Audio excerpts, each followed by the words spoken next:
Friends, हमने कल perfect continue tense तक कर लिया था। चलिए अब आगे बढ़ते हैं।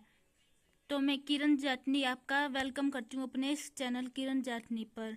चलिए तो हम शुरू करते हैं, टाइम को ज़्यादा खराब नहीं करेंगे। अभी आपने देखा कि प्रत्येक काल के 4 उप प्रकार है। इसका अर्थ यह हुआ कि वर्तमान काल के 4 प्रकार है, भूतकाल के 4 प्रकार है और भविष्य काल के भी 4 प्रकार है। वर्तमान काल के 4 प्रकार: सामान्य वर्तमान काल, अपूर्ण वर्तमान काल, पूर्ण वर्तमान काल और निरंतर वर्तमान काल। भूतकाल के 4 प्रकार: सामान्य भूतकाल, अपूर्ण भूतकाल, पूर्ण भूतकाल और पूर्ण निरंतर भूतकाल। भविष्य काल के 4 प्रकार: सामान्य भविष्य काल, अपूर्ण भविष्य काल और पूर्ण भविष्य काल और पूर्ण निरंतर भविष्य काल। यानी कुल मिलाकर 12 उपकार हुए। इस 12 उपकारों में से 3 सामान्य काल है, सामान्य वर्तमान काल, सामान्य भूतकाल और सामान्य भविष्य काल। 3 अपूर्ण काल है, 3 पूर्ण काल है और 3 शेष 3 पूर्ण निरंतर काल है। इस 12 कालों का अध्ययन हम 4 वर्तमान काल, 4 भूतकाल और 4 भविष्य काल इस क्रम से करते हैं, बजाय 3 सामान्य, 3 अपूर्ण और 3 पूर्ण और 3 पूर्ण निरंतर इस तरह करेंगे। हम क्रम काल समझने के लिए अधिक सुविधाजनक है। फ्रेंड्स, वो टॉपिक कंप्लीट हो चुका है। चलिए नेक्स्ट टॉपिक पे चलते हैं। सिंपल टेंस यानी कि सामान्य काल, सिंपल प्रेजेंट टेंस यानी कि सामान्य वर्तमान काल। सामान्य वर्तमान काल के वाक्यों की आपको बोलने की जरूरत नहीं पड़ेगी,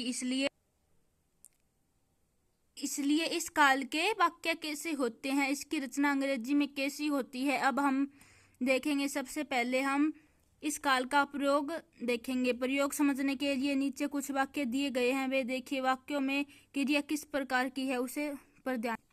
चलिए आप सब मुझे सोच के बताइए इसका मतलब क्या होगा, कौन सा काल होगा। सूर्य पूर्व में उगता है, इसका क्या होगा? इसका होगा वर्तमान काल। उगता है यानी कि वर्तमान में चल रहा है। हरी झूठ बोलता है, इसका भी वर्तमान में, क्योंकि वो अभी झूठ बोलता है। रमेश अमेरिका में रहता है यानी कि Ramesh live in America, America में रहता है यानी कि वो रहता है, यानी कि वर्तमान काल। वह सुबह जल्दी उठता है यानी कि वर्तमान काल। वे रोज 16 घंटे काम करते हैं, रोज करते हैं यानी कि वर्तमान काल। कुत्ते भौंकते, कुत्ता भौंक रहा है, इसका मतलब ये भी वर्तमान में ही होगा। आप सब बताइए आपके कितने क्वेश्चन सही गए हैं। चलिए आगे चलते। उपयुक्त किसी भी वाक्य में क्रिया जारी नहीं दिखाई देती या एकांत बार यह क्रिया होती हो ऐसा भी प्रतीत नहीं होता, ये हमेशा होने वाली क्रियाएं हैं। सूर्य का पूर्व में उगना एक शाश्वत सत्य है, झूठ बोलना हरि की आदत है और रमेश का अमेरिका में रहना हमेशा की बात है। तो सामान्य वर्तमान काल का सरल प्रयोग आपकी समझ में आ गया। इस बार और देखिए। तो फ्रेंड्स, आपको वीडियो कैसी लगी आप प्लीज़ बताते रहिएगा कमेंट में, और लाइक भी ज़रूर करिएगा। ज़्यादा से ज़्यादा इस वीडियो को शेयर करिए ताकि ये वीडियो सभी अपने माताएं बहनें भाइयों के पास पहुंच सके। जो महंगे महंगे कोर्स नहीं ले सकते उनके लिए मैं यूट्यूब पे फ्री कोर्स लेके आई हूँ, ये वाला। आगे हम पूरा सेंटेंस पढ़ेंगे तो उससे आप रोज की आदत बन जाएगी और प्रैक्टिस करते रहिएगा। आगे आप नोट्स मिलेंगे, आप बना लेना। PDF चाहिए तो प्लीज़ कमेंट कर देना। कोई शाश्वत सत्य, किसी की वर्तमान की आदत या हमेशा होने वाली कोई क्रिया व्यक्त करने के लिए सामान्य वर्तमान काल का प्रयोग होगा। सामान्य वर्तमान काल का प्रयोग होता है, इसका अर्थ क्या है ध्यान से पढ़े। सामान्य वर्तमान काल का प्रयोग होता है, इसका मतलब सामान्य वर्तमान काल की रचना जो आगे आ रही है उसका प्रयोग किया जाता है।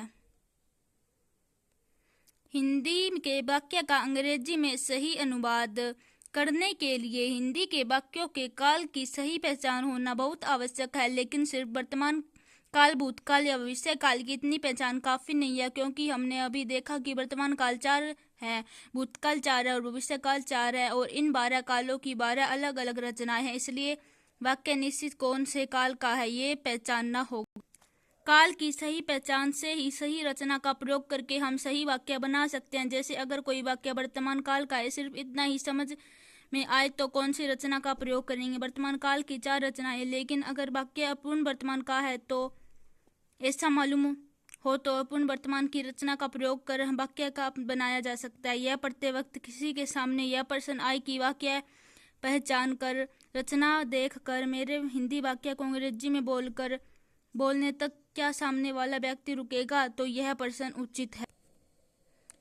इसका सविस्तार उत्तर आपको आगे मिलेगा। फिलहाल सिर्फ इतना याद रखें कि यह शुरुआत के दिन है, इसलिए काल पहचान कर रचना के अनुसार वाक्य बनाना होगा। लेकिन जैसे जैसे आप इस किताब का अध्ययन करते जाएंगे और दी गई सूचना का पालन करेंगे, आपको काल पहचानने की भी जरूरत नहीं पड़ेगी, रचना देखनी नहीं पड़ेगी और अपने आप हिंदी वाक्य को आप अंग्रेजी में कर सकेंगे तुरंत।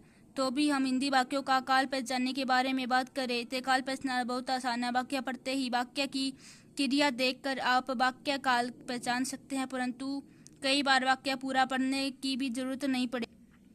तो अभी हम हिंदी वाक्यों का काल पहचानने के सॉरी ये गलत हो गया। केवल वाक्य के क्रिया के अंत में देखकर आप काल पहचान सकते हैं। जैसे सामान्य वर्तमान काल के कुछ वाक्य आप फिर देखिए। सिर्फ वाक्य के आखिरी हिस्से की ओर ध्यान दीजिए। वह सुबह जल्दी उठता है, रात में देर से सोता है, सूर्य पूर्व में उगता है, पश्चिम में डूबता है। वाक्य में क्रिया के अंत में आपको ता है दिख रहा है, तो उसके बाद जब भी आप हिंदी के किसी भी वाक्य में आखिरी में ता है देखते हैं तो आप समझ जाइए कि वह वाक्य काल सामान्य वर्तमान काल है। लेकिन हिंदी में हमेशा ही सामान्य वर्तमान काल के वाक्यों में ता है ही होगा, ऐसा नहीं है। कभी ता है की जगह पर ते है, ती है वगैरह भी हो सकता है। अब यही एक बार फिर से पढ़ लें। आप वीडियो को बैक करके भी देख सकते हैं या रोक के भी देख सकते हैं, इसको पढ़ भी सकते हैं आराम से ऐसे। हिंदी वाक्य के अर्थात क्रिया के अंत में ता है, ते है, ती है, इनमें से कोई भी अक्षर समूह है हो तो वह वाक्य सामान्य वर्तमान काल का होगा। ध्यान दीजिए, ये सामान्य वर्तमान काल के वाक्यों के साधारण लक्षण है। ता है, ते है, ती है, ये अक्षर समूह न होते हुए भी वाक्य सामान्य वर्तमान काल का हो सकता है। यह सब आपने आगे समझ में आएगा। तब तक काल की उक्त पहचान याद रखना ही काफी है। उक्त जानकारी को सामने रखते हुए दिया गया वाक्य सामान्य वर्तमान काल का है या नहीं, यह पहचानना आपके लिए अब मुश्किल नहीं है। और वाक्य सामान्य वर्तमान काल का है यह निश्चित होने पर ही वह वाक्य अंग्रेजी में बनाने के लिए नीचे दी गई रचना का प्रयोग किया जा सकता है। कर्ता प्लस क्रिया का पहला रूप एस प्लस यानी कि कर्ता और क्रिया को करके हम कर सकते हैं। इस रचना का अर्थ है वाक्य का प्रारंभ कर्ता से होगा। वाक्य में कौन सा शब्द कर्ता है, मैं आपको बता दूं कि कर्ता मतलब आप और मैं, हमारा नाम होता है।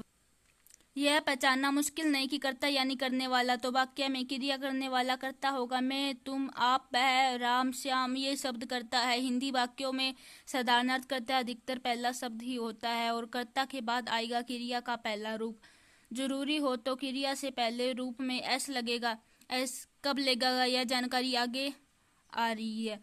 और वाक्य में जो कुछ भी बचा होगा वह क्रिया के बाद आएगा। अब उदाहरण देखने के पूर्व एक अंतिम बात, क्रिया के रूप के बारे में। क्रिया का पहला रूप, दूसरा रूप, तीसरा रूप और आईएनजी रूप, ये शब्द बीच बीच में आपके सामने आएंगे। अंग्रेजी में काल के अनुसार और जरूरत के अनुसार क्रिया के योग्य रूपों का प्रयोग करना पड़ता है। जैसे हिंदी वाक्य में जाना यह क्रिया हो तो उसके लिए हमेशा अंग्रेजी में गो इस शब्द का ही प्रयोग होगा। ऐसा नहीं कि कभी गो आएगा तो कभी वेंट, कभी गोन, कभी गोइंग। अंग्रेजी वाक्य में क्रिया के योग्य रूप में प्रयोग न हो तो वाक्य का अर्थ बदल सकता है या वाक्य गलत हो सकता है। इसलिए उपयुक्त रचना में सिर्फ क्रिया में लिखने के लिए क्रिया का पहला रूप ऐसा लिखा गया है कि क्रिया के रूप के बारे में सविस्तार जानकारी अगले उपकरण में दी गई है। सामान्य वर्तमान काल के अध्ययन की शुरुआत से लेकर अब तक सामान्य वर्तमान काल का प्रयोग, पहचान और रचना हमने देखी।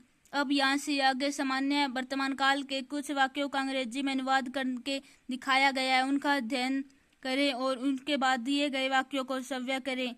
अब तक सीखी हुई जानकारी के बारे में संक्षेप में बताई, यानी कि रिवीजन हो गया। हमने क्या सीखा, क्या क्या किया। सामान्य वर्तमान काल का प्रयोग हमेशा की क्रिया व्यक्त करने के लिए। हिंदी वाक्यों की पहचान, वाक्यों के आखिरी में ता है, ते है, ती है। इस काल की रचना कर्ता प्लस क्रिया का पहला रूप यानी कि एस भी आ सकता है।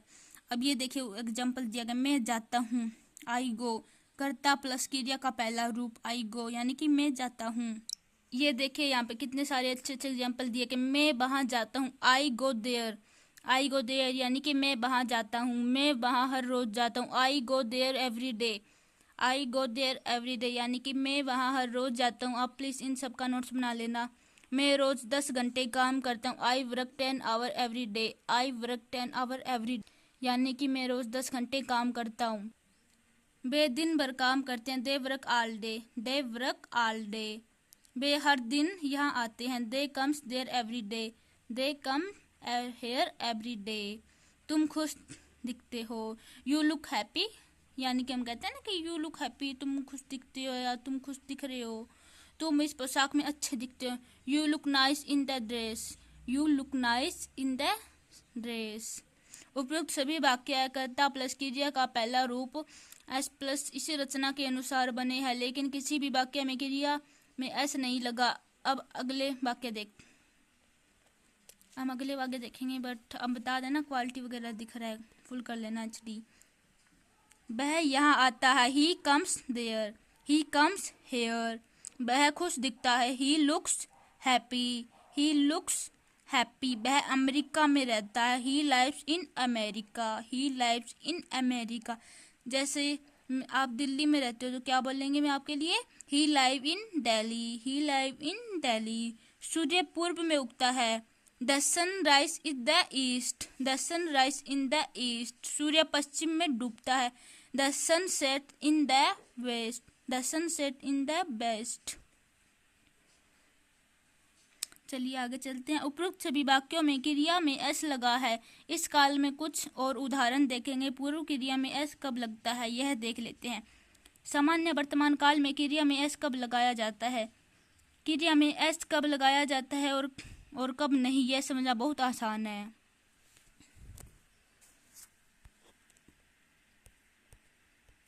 थोड़ा सा रहे और थोड़ा सा और कर लेते हैं।